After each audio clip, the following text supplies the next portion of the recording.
Bem-vindos ao nosso papo de hoje. A gente está aqui com trechos de Cântico dos Cânticos. Sabe aquele livro super poético da Bíblia? Que tradicionalmente ligam a Salomão, é basicamente uma coleção de poesias, né? Sobre a relação de um rei e sua esposa. Mostra o namoro, o casamento, o amadurecimento desse amor todo. Então a nossa ideia aqui é mergulhar um pouco nessa poesia, que é assim muito rica e, vamos combinar, às vezes até meio surpreendente, né?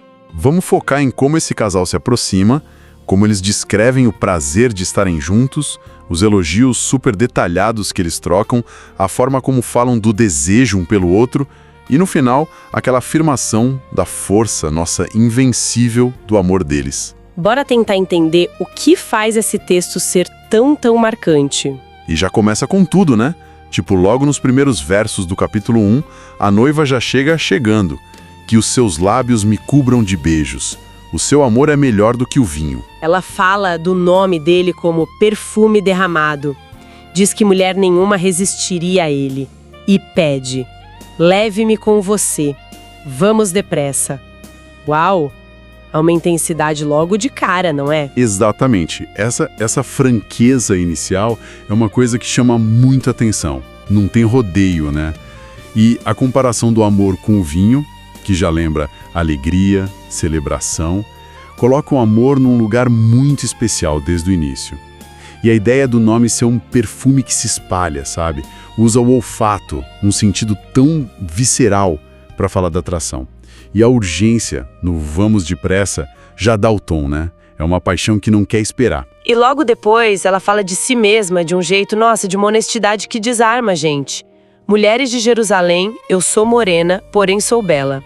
E explica que foi o sol que a queimou porque trabalhava nas vinhas, sem tempo para se cuidar, como talvez esperassem dela. Isso traz um realismo para a coisa, né? Traz muito. É uma combinação fascinante de vulnerabilidade. Ela sabe que talvez não seja o padrão de beleza da corte, né? Mas ao mesmo tempo, uma autoconfiança. Ela afirma, sou bela. E as comparações que ela usa, com as tendas escuras de Quedar e as cortinas ricas de Salomão, sugerem essa coisa dupla, sabe? Uma beleza talvez mais rústica, do trabalho, mas ainda assim digna de realeza. Isso dá uma profundidade para a personagem dela que é incrível logo no comecinho. E a resposta dele também não fica atrás, né? Ele chama ela de a mais bela de todas as mulheres e compara com os animais da carruagem de Faraó. Hoje em dia a gente estranha, né? Mas pelo jeito era um super elogio na época. Sem dúvida. Naquele contexto, os cavalos do faraó eram o suprassumo da beleza, da força, do status. Eram bichos de elite selecionados. Então, comparar ela com eles, ele está dizendo que ela é magnífica. É forte, tem uma postura real, e ele continua, elogia os enfeites dela, o rosto entre as tranças, o pescoço com colares, e ainda promete mais joias de ouro de prata. Ou seja, ele não só acha ela linda, ele a vê como preciosa, sabe? Digna do melhor que existe. Reforça o quanto ela é única para ele. Essa admiração mútua continua bem forte, né? Ela sente o perfume dele como mirra, ele diz que os olhos dela brilham de amor, e ela devolve na mesma moeda. Como você é belo, meu querido, como é encantador. E eles criam juntos aquela imagem linda da natureza como ninho de amor deles, né? A grama vira cama, os cedros são as vigas da casa. É um diálogo que não para, de encantamento um pelo outro. As fragrâncias que aparecem, mirra, flor de hena, são coisas preciosas, sabe? Ligam o amor deles a algo valioso e que mexe com os sentidos. E essa imagem de transformar a natureza num refúgio é chave. Eles criam um espaço só deles, íntimo, onde a beleza do mundo natural espelha e acolhe a beleza do relacionamento. É quase um mundo à parte que eles constroem ali, com palavras e sentimentos. Aí a gente chega naquelas metáforas super famosas do capítulo 2. Ela se vê como rosa de Saron, lírio dos vales. Ele diz que ela é um lírio entre os espinhos. E ela descreve ele como a macieira entre as árvores da floresta. O que será que essas imagens querem dizer? Além do elogio mais óbvio. Elas falam muito de excepcionalidade. Não é só beleza, é ser único. Quando ele chama ela de lírio entre espinhos, a força está no contraste, percebe? Não importa o que tem em volta, talvez coisas comuns ou até ruins, espinhos, a beleza e a pureza dela se destacam de um jeito especial. E do mesmo jeito ela vê ele como a macieira, que dá fruto, dá sombra, ou seja, sustento e prazer, se destacando das outras árvores que talvez não tenham fruto ou não sejam tão acolhedoras. É uma declaração de preferência total, sabe? De reconhecer o valor único que o outro tem. E a intensidade física, emocional, parece que transborda logo depois, né?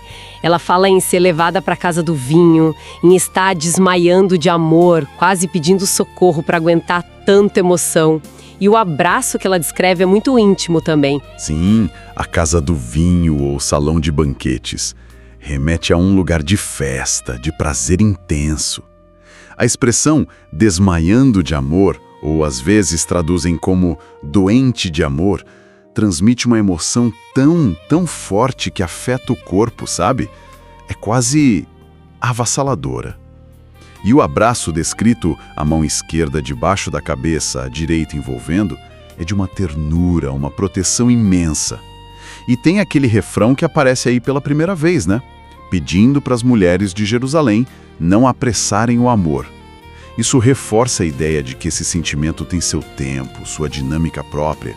Precisa ser respeitado, protegido de interferência externa. Dando um pulo lá para o capítulo 4, tem aquele elogio super detalhado que o noivo faz para ela.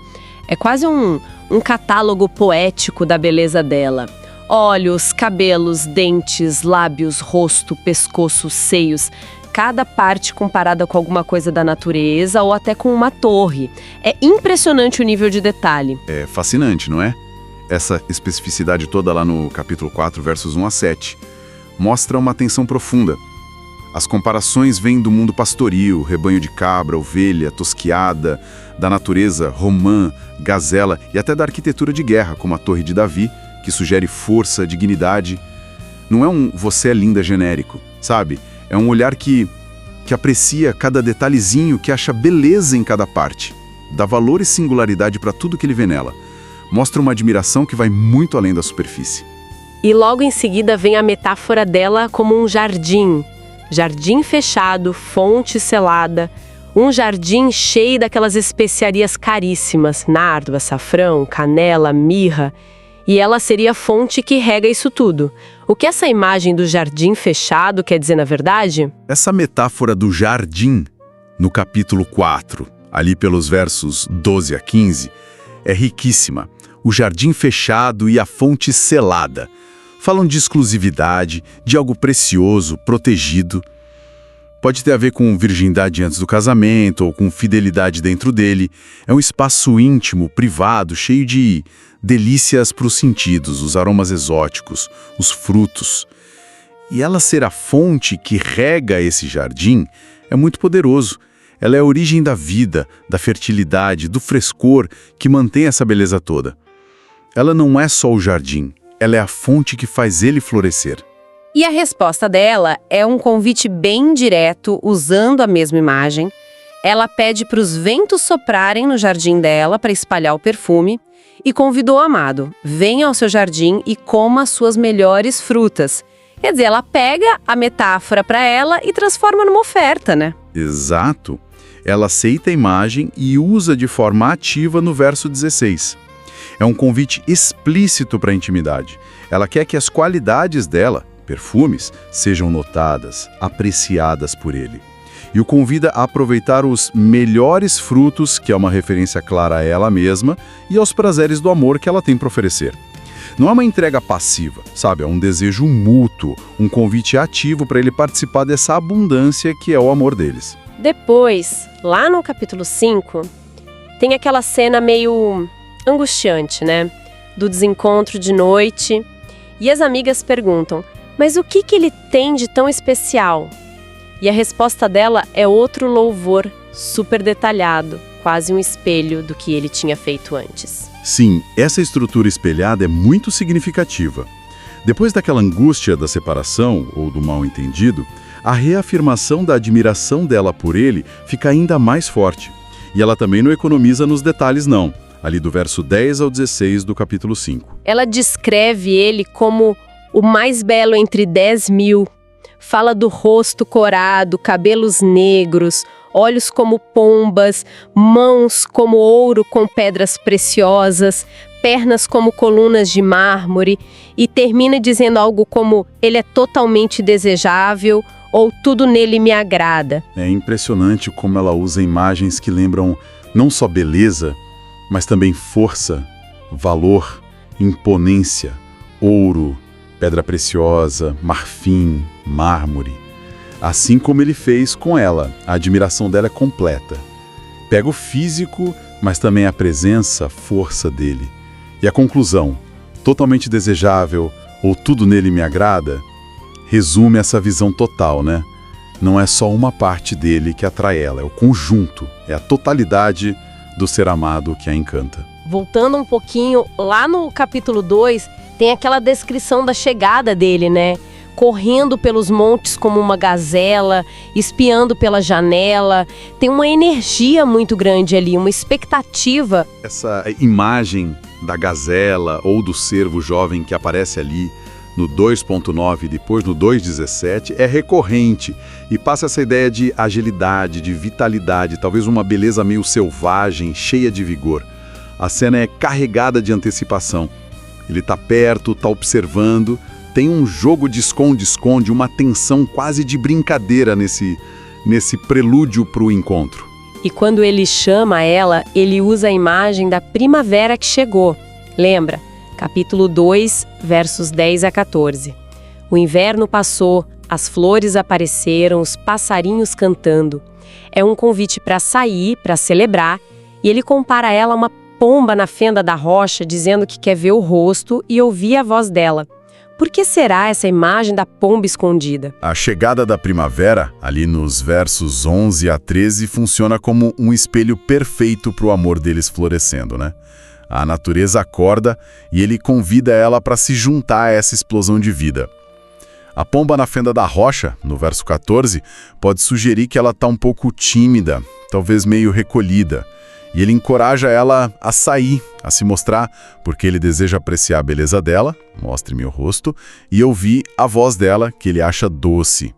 É um convite gentil para ela se abrir, se revelar totalmente para ele, naquele cenário lindo. Mais pra frente, no capítulo 7, a admiração dele por ela volta com força total.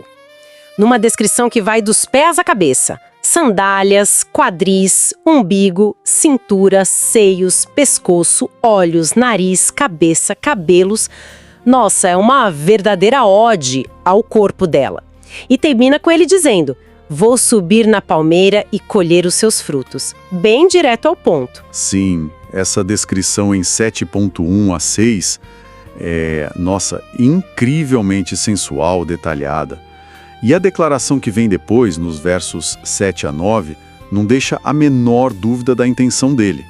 Comparar ela a uma palmeira elegante e os seios a cachos de tâmaras. É uma metáfora muito física. Ele não está só contemplando, ele expressa um desejo ativo, uma vontade de possuir, de subir e colher os frutos. É uma imagem clara para a união íntima. E a resposta dela, ali nos versos 10 a 13, é igualmente assertiva. Primeiro ela afirma: eu sou do meu amado e ele me deseja. Ponto. Depois, ela que toma iniciativa. Convida ele para ir para o campo, passar a noite nas vinhas, ver se as plantas estão brotando. E diz: ali eu lhe darei o meu amor. Até menciona mandrágoras, que tinham fama de afrodisíaco na época. É uma resposta poderosa mesmo. Ela começa reafirmando que é mútuo, eu sou dele e o desejo dele é por mim, e depois ela assume o comando do encontro, ali no verso 11. Ela que propõe o cenário de novo, a natureza, o campo, as vinhas e o propósito. Ali lhe darei o meu amor. A menção das mandrágoras e a oferta de toda sorte de frutos, no verso 13, são símbolos muito claros da entrega e do prazer que ela quer compartilhar com ele. Tem uma proatividade, um desejo explícito da parte dela que é notável. Já no capítulo 8, o desejo dela muda um pouco de tom. Ela lamenta que ele não seja como um irmão, para ela poder beijar ele em público sem ninguém criticar. Isso diz muito sobre as pressões sociais da época, imagino eu. Exatamente. Esse lamento em 8.1 revela bem essa tensão, né? Entre a intensidade do amor privado deles e as restrições das normas sociais. Ela queria ter uma liberdade de expressar o afeto em público que, pelo visto, não era bem vista ou permitida. Mas, ao mesmo tempo, ela reafirma o desejo pela intimidade que eles já têm. Imagina, levar ele para casa, dar vinho para ele, sentir aquele abraço protetor de novo. E termina mais uma vez com aquele pedido para não forçar o amor, lá no 8.4. E então a gente chega no clímax do livro, né? Talvez as palavras mais famosas. Capítulo 8, versos 6 e 7. O pedido dela: grave o meu nome no seu coração e no anel que está no seu dedo. E a declaração: o amor é tão poderoso como a morte, e a paixão é tão forte como a sepultura. Sheol. Nossa, comparar o amor à morte é muito forte. É fortíssima. O pedido para ser gravada no coração, que é o centro das emoções, das decisões, e no selo, no anel, que é símbolo de posse, de autoridade, de identidade, é um desejo de permanência absoluta, sabe? De ser uma marca que não sai mais da vida dele. E a comparação que vem logo depois no 8.6b é radical. O amor não é comparado com algo frágil, passageiro, é comparado com as forças mais implacáveis, universais que a gente conhece. A morte e o Sheol, o mundo dos mortos. Isso não diminui o amor, muito pelo contrário. Eleva o amor a essa mesma categoria de força que não dá para escapar, que toma conta de tudo, que é soberana. E continua. O amor queima como fogo furioso, talvez até chama do Senhor. Diz que nem um monte de água pode apagar, nem rios podem afogar esse amor. E que não dá para comprar com dinheiro nenhum. Essa imagem do fogo no 8.6, uma chama poderosíssima, ou talvez a própria chama de Javé, que sugere uma intensidade quase divina. Reforça a ideia de uma força que consome, que purifica e que não se extingue. A afirmação de que nem águas violentas, que são símbolo do caos, da dificuldade, podem apagá-lo, e nem toda a riqueza do mundo pode comprá-lo, isso no 8.7. Coloca o amor num lugar de valor supremo. Ele transcende o material, resiste a tudo e não tem preço. É a declaração final, definitiva sobre a natureza invencível, inestimável desse amor profundo que foi celebrado o poema inteiro. Ok, então. Fizemos esse mergulho em cânticos, vimos a paixão inicial, os prazeres da união, os elogios detalhados, esse desejo mútuo tão aberto, né? E essa conclusão sobre a força imbatível do amor. É muita coisa. Sem dúvida. O que me impressiona sempre nesse texto é a riqueza da linguagem. É poética, mexe com sentidos e, às vezes, é surpreendentemente direta ao falar da experiência humana do amor íntimo. Toca em paixão, em ternura, em desejo, em compromisso. E mesmo sendo tão antigo, o jeito como expressa esses sentimentos ainda mexe com a gente, ainda ressoa. Então, no fim das contas, o que fica dessa nossa exploração? Para quem quer entender melhor as várias dimensões do amor, o lado romântico, físico, o compromisso que dura ou só se encantar com poesia que celebra a conexão humana de um jeito tão vibrante, Cânticos oferece um retrato que atravessa o tempo, mostra um relacionamento com intensidade, com desejo, mas também com admiração profunda e uma base sólida, né? Isso deixa a gente com uma pergunta interessante para pensar. Essa representação do amor em Cânticos é tão intensa, né? Tão apaixonada, usa uma linguagem tão física, metáforas tão poderosas. Como será que essa visão se encaixa, ou talvez até entre em choque com as nossas ideias de hoje sobre romance, desejo, sobre o que significa um relacionamento? Será que essa poesia antiga, com toda essa franqueza, essa intensidade toda, tem alguma coisa para nos ensinar sobre como viver e expressar o amor hoje em dia? Talvez de um jeito mais autêntico ou, quem sabe, mais corajoso? Fica aí para a gente pensar.